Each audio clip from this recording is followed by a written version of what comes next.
Jesús agregó: ¿qué les parece esto? Un hombre tenía 2 hijos. Se dirigió al primero y le dijo: hijo, hoy tienes que ir a trabajar conmigo a la viña. Y él le respondió: no quiero.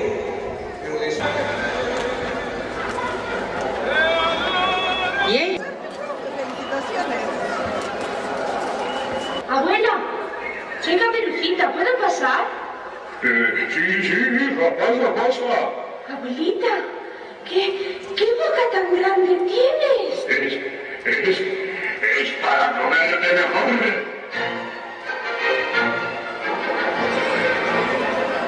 ¡Socorro, socorro!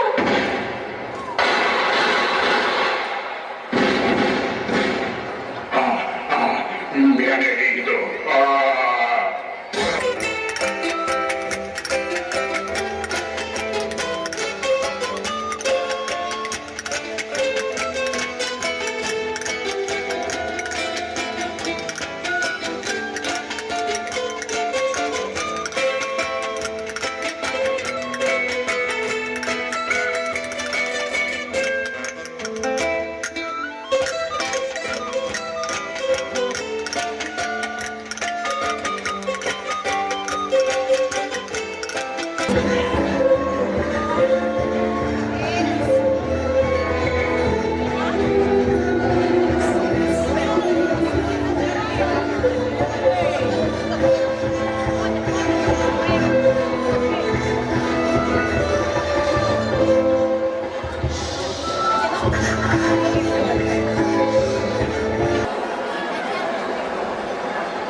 Qué bonita está la noche, radiante como ninguna, con sus luceros brillantes, con el fulgor de la luna, con la voz del caminante que va buscando fortuna, con sus luceros brillantes, con el fulgor de la luna, con la voz del caminante.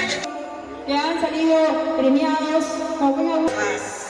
Familia sanluisiana.